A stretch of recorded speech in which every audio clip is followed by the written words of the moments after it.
I finally was able to make it to the print shop. So here it is, the World War One deck for Axis and Allies. There's not very many cards. As you can see, there were only 8. Now, I've never played this game. I was asked to make this deck as a favor to some World War One players. So if you play this game and you see any errors in this deck, please let me know. Also, if you think there are any other cards that may be needed, also please let me know. I'll be more than happy to edit and update this deck as needed. I have no really intention to play 1914, so for me to find this stuff out on my own is probably not going to happen. Like I said, there was only 8 cards, but it is set up to print 6 of each just because of the amount of players World War One accepts. So I'll just quickly go over so I don't have to, so you know what's involved. There is a naval minefield card. I actually like this rule about the mines and the ports. So, like I said, I'm not going to read them all. I'll just kind of show you really quick. You can read it for yourself. But yeah, I really like this rule a lot. I thought it was a really cool rule they added. So we have the card for that. Of course, the combined arm card. Not as many units as the global, but still very good to know. Amphibious assault. It was mostly the same as the global 1940. I did like how there are some extra rules. I do like how at least 1 infantry must be in the landing.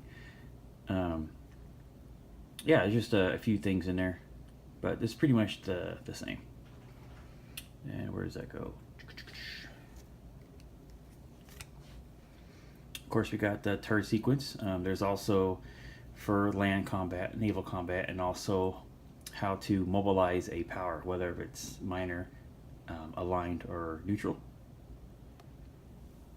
Like I said, it was kind of hard for me to do this data because I've never played it. So, like I said, if I messed up anything, please let me know. The transport, pretty much the same as global, but I do like the capacity is any 2 land units or planes. I really like being able to transport planes. I wish global had that rule in there too. But yep, there's that card. Like I said, I'm not gonna sit here and read them all, and a submarine card. Also on the submarine card is the additional stuff for Germany for unrestricted submarine warfare.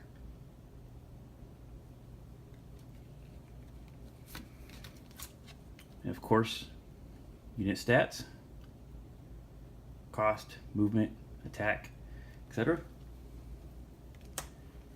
And last but not least is political situation. I didn't see too many, but here they are, all on one card for everyone to look at. I also included the optional rule for the Russian Revolution. So that's it. I hope these work out for you. As you noticed, somebody mentioned to me before on my other deck, why are the cards so big? I mean, they are big, bigger than a normal playing card. The reason is a couple of our players are older, and their eyesight is not the greatest, and even one of them keeps an app on their phone, like a magnifying glass, to look at the out of box stuff. And so when I designed these cards this size, was to keep my players in mind, so which eliminated them to have to get their phones out and have to use the magnifying glass to read things.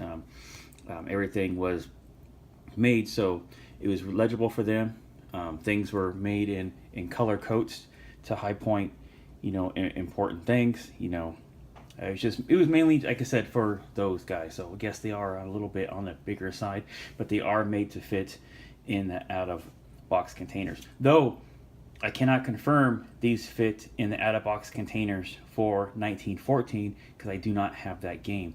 These are the same specs as my card deck for the Global 1940.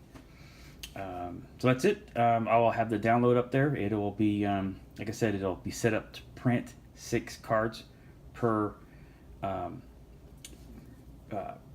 per whatever, you know. And so if you don't want 6 per, you can go and edit the file yourselves.